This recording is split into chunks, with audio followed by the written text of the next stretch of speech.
Welcome to Shorty's SuperCoach and welcome to the weekend preview. Shorty's in lockdown, probably needs a shave, room's a bit messy. That's probably not exclusive to lockdown Shorty, but thanks to everyone who joined on the live sesh last night. It was good discussion, good to get back into it. Today's mainly going to be surrounding who we're going to replace Dustin Martin with. You know, that was red hot topic of convo. I'm going to have a bit of a look at the VC captaincy options. I didn't say it in the live session because I hadn't thought of it yet, but I'm going to go someone a little bit different for the VC. Now, Martin is out. We've got to get someone in for him. Most people seem to have less than 500k to work with, and really, like, it sort of drops away. I think Aaron Hall's like 540. I think Dixon's somewhere around there, and it drops right away to DeGoey at 490. So let's start with him. I've got 8 or 9 names, and DeGoey was mentioned regularly, and I can't necessarily doubt it.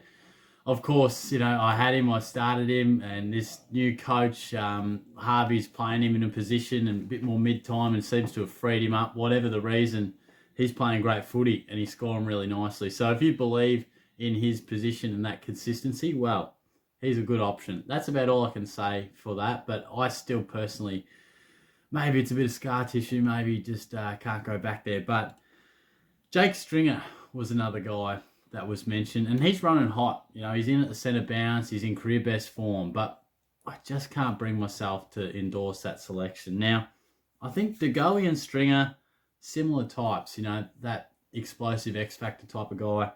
And the two names I've got after that are Nick Hind and Bailey Dale. They're not going to give you anything too sexy. They're just going to score 80s, 90s, the occasional big one. But I probably feel a little bit more comfortable with those guys. And they're a few grand cheaper. I just think they're rock solid. If you're a believer in those X-Factor guys' form, then go for it. But they can also just vanish off the face of the earth. Like these guys, their whole career have had these kind of months and 6-week periods, and also had some really poor games within it and stretches like that. So I don't know if it's, worth thinking about, but sometimes at this stage of the year, I like to pick guys and bring them into my side. They're in finals contention or going to be playing big games. Sometimes it can avoid being rested or, that type of thing. It's marginal, but sometimes it's something to think about. Isaac Smith was brought up. He's been scoring really well this past month since Duncan has gone out of the team. I'm not going to push the Smith case too hard, but without Duncan in the side, he is playing a nice little role. Probably, he's always played it, but he's playing a bit more involvement now. Taron Thomas, Zach Butters. I think Thomas, he's an exciting type. Could be one for next year, but I'm probably going to steer clear. I just think inconsistent youngster. He just probably doesn't quite stack up compared to those other guys. And Butters, well, let's hope he comes back all right, but maybe not too well. We don't want his average to blow out too nicely because I want to pick him next year, but you couldn't go with him right now. He's coming back, long-term injury. You couldn't trust him. So, look, I really wanted to talk about Tom Hawkins and Rowan Marshall in particular. Now, of those ones I just mentioned before, I probably feel most comfortable with Bailey Dale or Jordan DeGoey. It's hard to split those, but I really think Rowan Marshall's a no-brainer. If he wasn't missing with quarantine, this would be the easiest decision of our lives, in my opinion. Now, he's going to miss a week. Of course, that's frustrating. If you got coverage, I would still look to bring Marshall in when he returns.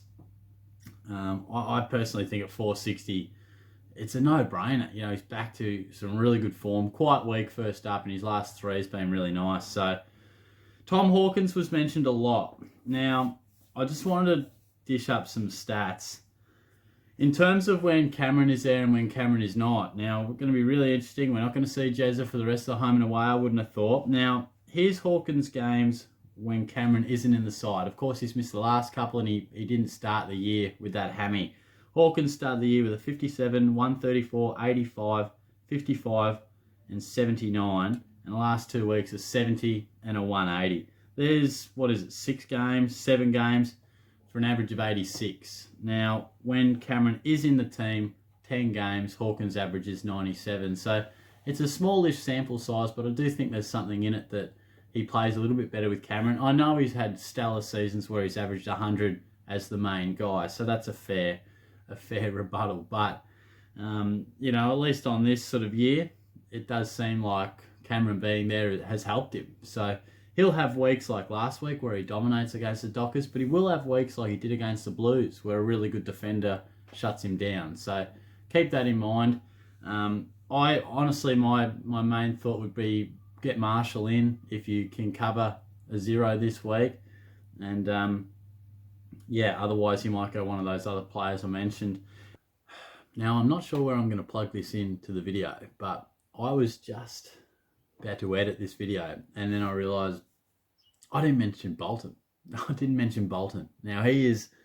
I talked about all these blokes and I didn't scroll far enough. Shorty's just, his mind's in other places. Now, Bolton is clearly one of the absolute options. I'd probably have him above De Goya. I'd probably have it between Marshall and Bolton. How I forgot him, I got no idea. But I think he's going to explode into...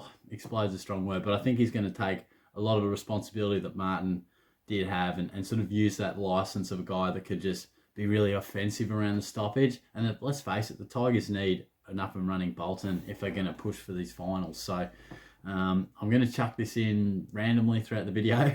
Hopefully it makes sense in some regard, but get ready for some pretty clunky editing. In terms of the captaincy stuff, I'm going to put the VC on Jack Zeeble this week. Now, I feel like, you know, the obvious call is Brodie Grundy into Max Gawn. How often do we do that? And I just think, you know, it's been a tough year for me. I'm well down in the rankings. I thought I may as well try and get a point of difference, really. I mean, even if Grundy goes really nicely, yeah, great. I'll probably, you know, a lot of people will take that. But I just feel as if I probably need to do something a little bit different, or at least try to. Either way, I'll probably fall back on Gawn or maybe Oliver. Not too sure. But I really think, you know, if you want to play it safe, stock standard play, Grundy into Gawn, that's great. You know, you could VC one. I think someone, McRae, Bond, Oliver, Petrarca, Gawn, some of those guys got to be involved either as your VC or your final captain. You know, Miller, he could be a guy, Walsh, you know, Jack Steele, all these names. I'm not telling you anything you don't know. Even Dangerfield has that ceiling. So, yeah, I'm just going to go something a little bit different. I think Zeeble, Marvel, I think he's still taking a lot of kick-ins. I'm just, you know, if I'm mentally envisioning it, I'm seeing a lot of short kicks, a lot of possession footy. I'm feeling 20-something effective kicks, so fingers crossed. And, yeah, we'll see how we go. But I'll chat to you guys soon anyway. Cheers.